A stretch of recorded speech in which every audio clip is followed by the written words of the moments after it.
Barrister Ali Zafar साहब, Akbar S Babar ने आज कहा कि कॉन्फ्रेंस की करारदाद और दीगर रिकॉर्ड इलेक्शन कमीशन को भी अरसाल कर दिया जाएगा और शफाफ इलेक्शन के बदले तमाम तर नई क़यादत भी तश्कील पाएगी। तहरीक इंसाफ हाईजैक हो रही है या फाइनली एक डेमोक्रेटिक रूप धार रही है? देखिए, जहां तक अकबर एस बाबर साहब का ताल्लुक है, हम अभी भी मेंटेन करते हैं कि उनका कोई मेंबरशिप नहीं है। मेंबरशिप लेने का तरीका पीटीआई का बड़ा वाज़ेह है। एक मेंबरशिप रिकॉर्ड है जो कि डिजिटल रिकॉर्ड है, उसको राब्ता ऐप कहते हैं। उसके अंदर आप अपना सीएनआईसी नंबर दर्ज करते हैं। सीएनआईसी नंबर के बाद आपको एक बाकायदा कार्ड मिलता है, वो आपका मेंबरशिप कार्ड है, उसका नंबर होता है और आप एक पीटीआई की मेंबरशिप के हकदार हो जाते हैं उस कार्ड के बाद। सर, ये आप साबित क्यों नहीं कर सके अदालत में? आज भी तफसीली फैसले में सुप्रीम कोर्ट ने कहा है कि वो तो साबित कर गए अपनी तवील तरीन वाबस्तगी पीटीआई से, लेकिन आप नहीं साबित कर पाए कि आपने जमात से उन्हें निकाला था। देखिए, मेरी नजर में सुप्रीम कोर्ट का फैसला अपनी सर आंखों पर, लेकिन फैसला आइन और कानून के खिलाफ है। फैसले पे हम बिल्कुल बात कर सकते हैं और खुशकिस्मती से चूंकि ये सारा लाइव प्रोसीडिंग्स थी तो देखा गया था कि वो 4-5 लोग आए थे, जरूर सुप्रीम कोर्ट के सामने पेश हुए थे और उनसे सुप्रीम कोर्ट साहब ने जज साहिबान ने 3 सवाल पूछे थे। एक सवाल ये था कि आप मेंबर हैं? उन्होंने कहा मेंबर हैं। दूसरा सवाल पूछा गया था कि आप इलेक्शन में हिस्सा लेना चाहते हैं? उन्होंने कहा हम लेना चाहते हैं। उनसे पूछा गया कि आपको फिर मसला क्या है, प्रॉब्लम क्या है? उन्होंने कहा हमें नॉमिनेशन पेपर्स नहीं लेने दिए। उनकी कोई जिरा नहीं हुई, कोई क्रॉस एग्जामिनेशन नहीं हुई, कोई हमें जो हमारे लोग थे उनको कोई बुलाने की इजाजत नहीं दी गई और अदालत ने फैसला कर दिया कि उनकी जो स्टेटमेंट है वो बिल्कुल दुरुस्त है, उसको मनोमान मान लिया गया। तो मेरा ख्याल है कि आपसे भी सबूत मांगा गया था उनकी बेदखली के हवाले से जो आप प्रोड्यूस ना कर सके। देखिए, आप बेदखली की बात नहीं, आप अगर रजिस्टर में है ही नहीं तो बेदखली कैसे हो सकती है आपकी?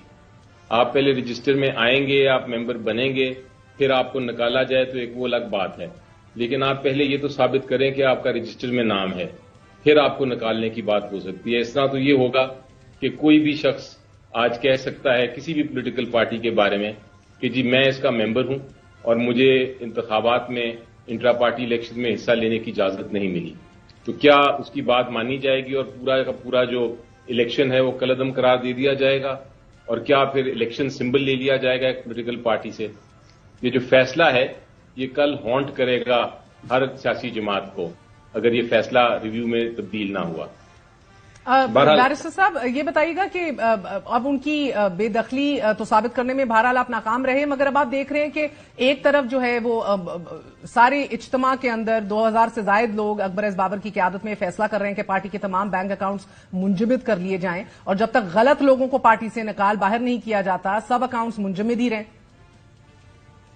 देखिए, ये वो अगर कोई कह दे 2000 इकट्ठे कर दे कोई लोग और वो पार्टी का जो पूरा अकाउंट्स है वो फ्रीज करने की बात करे, तो मेरा ख्याल है ये कोई इसको एक किसी किस्म की इसके ऊपर कोई हुक्म नहीं फरमाएगा।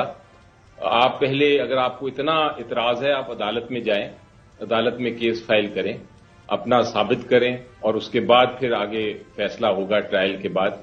सिर्फ एक प्रेस कॉन्फ्रेंस कर देना या बात कर लेने से तो बात नहीं बनती है। तो एक सियासी सा फैसला है, या 2000 बंदे कौन थे कौन नहीं थे, 2000 थे भी और इलेक्शन कमीशन को हर चीज के ऊपर कॉन्फिडेंस में लिया जा रहा है। इलेक्शन कमीशन अगर उनको एक्सेप्ट कर ले या तस्लीम कर ले, आप लोगों के लिए बड़ी मुश्किल हो जाएगी। क्या फिर आप चैलेंज करेंगे कि ये असल तहरीक इंसाफ नहीं है, हम असल तहरीक इंसाफ है?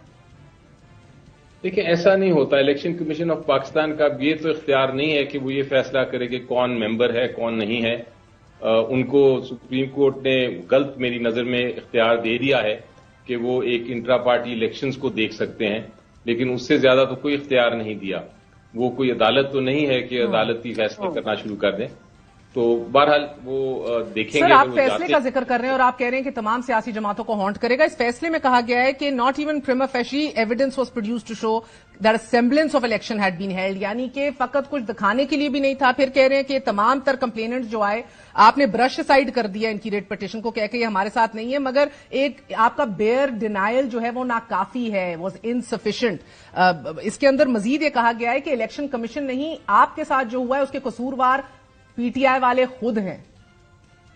महर पूरी दुनिया को पता है कि इलेक्शन हुआ انفیکٹ جب اناؤنس کیا تھا الیکشن کی ڈیٹ کے الیکشن ہونے لگا ہے تو نارملی تو میڈیا اتنا نہیں دیکھتا غور سے کسی پولیٹیکل پارٹی کے انٹرا پارٹی الیکشنز کو، لیکن چونکہ یہ پی ٹی آئی کے الیکشن تھے تو جس دن اناؤنس کیا اس دن سے لے کے جب وہ نامینیشن شیڈیول آیا، پھر نامینیشن پیپرز آئے، پھر وہ اناؤنسمنٹ ہوئی الیکشن کی، ایک ایک سٹیپ کو پرنٹ میڈیا نے بھی اور الیکٹرانک میڈیا نے بھی فالو کیا. سر مگر وہ کہہ رہے ہیں کہ انیشل نوٹسز بھی پی ٹی آئی سیکریٹریٹ نے اسٹیٹ کیا کہ پشاور میں ہوں گے، مگر فقط بعد میں بتایا بھی نہیں کہ وینیو چمکانی کے لیے تبدیل کر دیا گیا ہے. اور مزید اس میں کہا جاتا ہے کہ آپ کی یہ بات کہ ای سی پی کی جورسڈکشن نہیں ہے، اس سے یہ اختلاف کرتے ہیں. اگر ایسی انٹرپریٹیشن یا تشریح کو مان لیا جائے تو تمام تر اس الیکشن ایکٹ کی جو پروویژنز ہیں وہ تو ارریلیونٹ رینڈر ہو جاتی ہیں، illusionary ہو جاتی ہیں، ریڈنڈنٹ ہو جاتی ہیں. جی دیکھیں، لکھنے میں تو کچھ بھی لکھا جا سکتا ہے، لیکن الیکشن ایکٹ واضح ہے، وہ آپ بھی پڑھ لیں، میں بھی پڑھ لیتا ہوں. اس میں صرف یہ لکھا ہے کہ اگر آپ نے سرٹیفکیٹ دینا ہے، اگر سرٹیفکیٹ نہ دیا تو آپ کو باقاعدہ طور پر بل نہیں ملے گا، لیکن اگر آپ نے سرٹیفکیٹ دے دیا تو پھر الیکشن کمیشن آف پاکستان کی ذمہ داری ہے کہ آپ کو سمبل دیں.